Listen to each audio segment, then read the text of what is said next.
Hello everybody, welcome back to another video. And in this video I'm going to be telling you about all the Minecraft 1.18 news of the last week. So if you like Minecraft videos like this one, then please make sure you leave a like and subscribe to the channel for more Minecraft videos like this one. And so last week on Thursday we received the very first pre-release for Minecraft 1.18.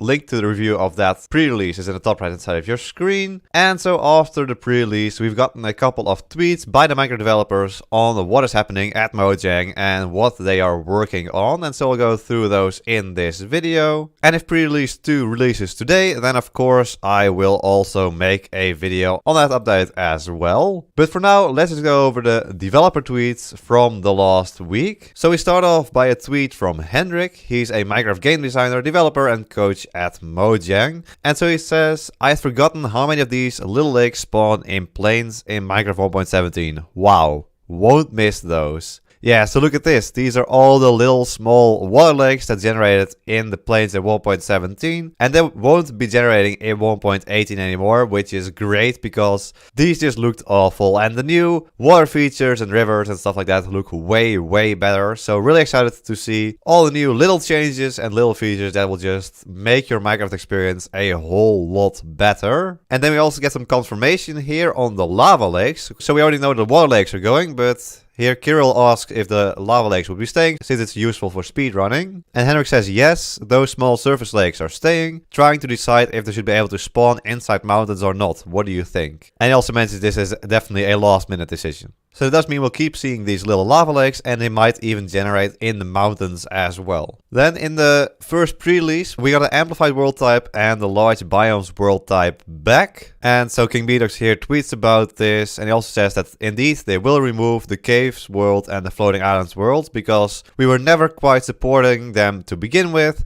And these are world types that can be easily done through data packs in the community. We're now much more officially supporting large biomes and amplified. And he also mentions here that yes, if you want to play on Amplified, you will need to have a better computer as the performance is much worse than in a normal world. And then some interesting news about Bedrock here. So King Bedox here says, another important note, there are no plans to add Amplified or large biomes to Bedrock for this release. But keep in mind that these new changes with terrain being in parity makes it much easier for us to add it to Bedrock in the future. We will see what happens. And he also says that don't be disappointed because this is the closest Bedrock has been to having Amplified in terms of tech. And it just needs some time. So in some sort of future update, we'll probably see Amplified being added to Bedrock Edition. Really interesting. And so on that same topic, Henrik also says here, unfortunately, Amplified and large biome world types are only on Java for now, hoping we could add these to Bedrock at some point, but can't promise. Alright, so we'll have to wait and see if that will happen at all. And then some more news related to Bedrock Edition. So Jay, he's a community manager at Mojang, asks if a world border command would be helpful in Bedrock Edition. And so there's a link to a feedback post where you can let Mojang know if you want Bedrock Edition to get the world border command, where you can change the world border and increase it, decrease it, do whatever you want with the world border. I personally think it would be really cool. Of course, it's always nice to get some more features on Bedrock Edition since it doesn't have that many command features as Java Edition. So I will also leave links to these tweets and the feedback page in the description down below so you can leave your own feedback and check out the tweets, check out the Mojang developers, follow them on Twitter to get more information about these different Minecraft updates. And then yes, more Bedrock Edition. Apparently lots is going on around Bedrock Edition during this time. So King Bedox is currently porting the Warden to Bedrock Edition. Of course, Warden will be added in 1.19 and currently working on getting it on Bedrock Edition. Of course, we've already seen the different sculk blocks on Bedrock Edition. I'll leave a link to a video where I show those off in the top right hand side of your screen. But here we see that they can now move towards vibrations. It listens to. And so finally we have actor game event listeners. Alright, that's some technical term, don't know what that means. It just says that it's nice to see it coming along. And so of course, 1.19 isn't here yet, but he's just already working on it and it's good to have a plan in front of us, as he says over here. And we probably won't see it in an experimental toggle in the near future, as it says this is very early on, no plans to see it anytime soon. He also mentions to not get your hopes up, just letting you know that progress is happening, which is always a good thing. Then Henrik here tweets, fixing a Minecraft bug without creating new bugs is surprisingly hard, even seemingly small fixes often have side effects that are hard to predict or test for.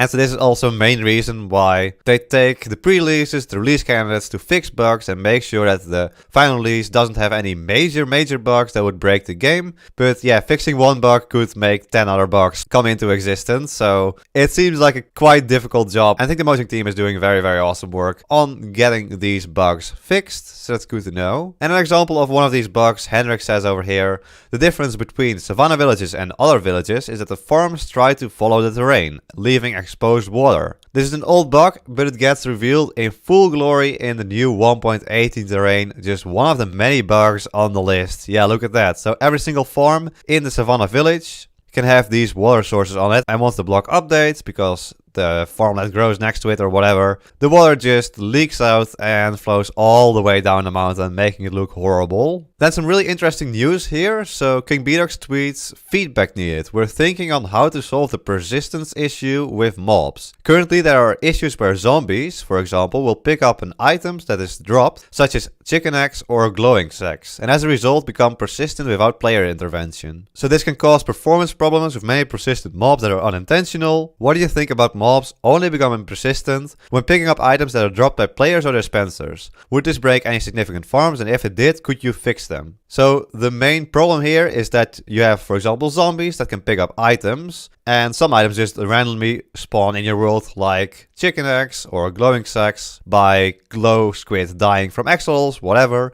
So a couple of items could end up in your world. Of course, after 5 minutes they would despawn, but if a zombie picks it up, that zombie will never despawn. And so that's a little bit of an issue that causes performance problems. And so now they want to make it so that the mobs will only not be able to despawn if you give them an item by throwing it at them or using a dispenser or dropper. And so if they pick up a naturally generated item, they would normally despawn. And so he also mentions that previously they had hard-coded a fix, such as zombies did not pick up any glowing sacks, but it doesn't feel like a cohesive, nice fix, and we would like to do something smarter. So it's really interesting, and let King Bedox know in this tweet by replying to it. So I personally think it's a good idea to just do this for items you have dropped yourself or a dispenser dropper has dropped. And I don't really think this could break anything, but who knows? Of course, they'll look into it. And then finally, we have a beautiful story of a Minecraft developer, Hendrik over here. He says, story of my day.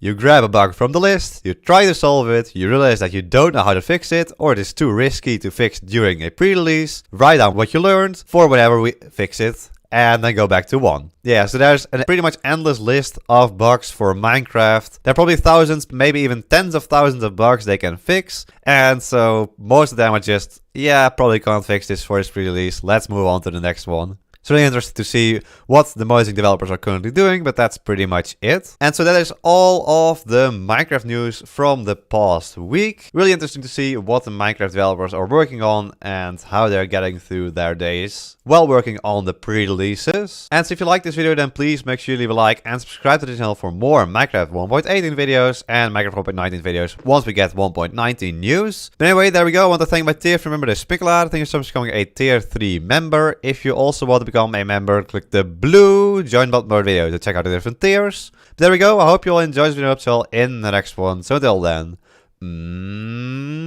bye bye.